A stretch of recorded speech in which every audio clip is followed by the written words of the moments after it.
اور مشرک آدمی اس کی سزا کیفیتاً کیمیتاً ہر اعتبار سے سخت ہے. ایک تو عذاب بڑی شدید کیفیت کا ہوگا، سخت قسم کا ہوگا، پھر ہمیشہ ہمیشہ کے لیے ہوگا، اس کے لیے معافی ہے ہی نہیں، ناقابل معافی جرم.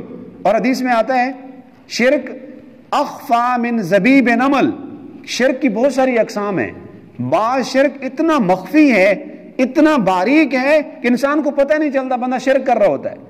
اور عموماً اس طرح کا جو شرک ہے باریک قسم کا، جس کا احساس بھی نہ ہو، عورتوں میں زیادہ ہوتا ہے. گھر میں اگر بچے کو بخار ہو گیا، بچے کی طبیعت خراب ہو گئی، تو فوراً کہہ دیں گی کہ فلانی عورت آئی تھی، فلانی اس کے متھے لگی ہے، اس وجہ سے اس کو بخار ہو گیا، اس کے سر میں درد ہو گیا، اس کو فلانی کی نظر لگ گئی. نظر لگنا برحق ہے، نظر لگ سکتی ہے، لیکن ہر چیز کو، ہر بیماری کو، سر میں درد ہو جائے، بچے کو کوئی پریشانی ہو جائے تو اس کی کڑیاں ملانا، فلانی آئی تھی، فلانی نے دیکھا تھا، اور فلاں دن کی وجہ سے ایسا ہو گیا، یہ سب شرک ہے، شرک کی اقسام ہے. اور ایسا بندہ جو ان چیزوں کی نسبت غیر اللہ کی طرف کرتا ہے، اس کا نماز، روزہ، عبادات، زکوٰۃ، حج سب چٹ ہو جاتے ہیں. شرک کی وجہ سے تمام عبادتیں غارت ضائع ہو گئیں. اسی طرح گھر کے اوپر نظر بد سے بچنے کے لیے کنی رکھ دیتے ہیں، جس کا اپنا پیچھا جلا ہوا ہے، کالی سیاہ ہو چکی ہے، عقیدہ یہ بنایا ہوا ہے کہ کنی گھر کے اوپر رکھیں گے ہمارے مکان کو، کوٹھی کو نظر نہیں لگے گی.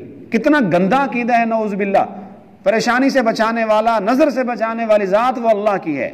اللہ نے گاڑی دی ہے، اچھی گاڑی لے لی تو اس کے آگے جوتا لٹکا دیا. نظریہ یہ ہے کہ اس جوتا لٹکانے سے میری گاڑی کو نظر نہیں لگے گی. کہتے ہیں گھر میں سیہ کا کنڈا موجود ہو، سیہ کا کنڈا پڑا ہو تو گھر میں نحوست ہوتی ہے. شام کو جھاڑو نہ دو، نحوست ہوتی ہے.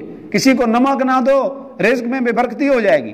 صبح صبح اگر دکان پر گاہک آ جائے، کوئی ادھار مانگ لے تو غصے ہو جاتے ہیں کہ آج سارا دن میرے ادھار ہی چلتا رہے گا، تو نے تم میرا جو ہے دماغ ہی خراب کر دیا ہے، پہلے ادھار مانگنے آ گیا ہے.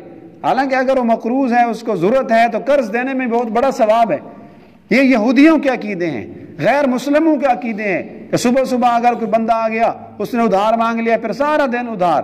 تو ان چیزوں میں ہم نے اللہ تبارک و تعالیٰ کی طرف توجہ دھیان رکھنی ہے. یہ چھوٹی چھوٹی شرک کی بڑی بڑی قسمیں بھی ہیں. مثلا کسی دربار پہ جانا، قبر والے کے سامنے اپنا سر جھکانا اور اس سے اپنی حاجتیں مانگنا، اولاد مانگنا، اپنی مشکلات کسی قبر والے کے سامنے رکھنا، یہ تو بہت بڑا شرک ہے، اللہ معاف فرمائے. اور شرک کی چھوٹی چھوٹی قسمیں بھی ہیں. حضور علیہ الصلوۃ والسلام سے پوچھا گیا، یا رسول اللہ ای ذنب اکبر، کون سا گناہ ہے جو سب سے بڑا ہے؟ تو آپ علیہ الصلوۃ والسلام نے فرمایا ان تجعل للہ ندا وهو خلقک. سب سے بڑا گناہ یہ ہے کہ تو اللہ کے ساتھ کسی کو شریک ٹھہرائے، حالانکہ اس اللہ نے تجھے پیدا کی ہے.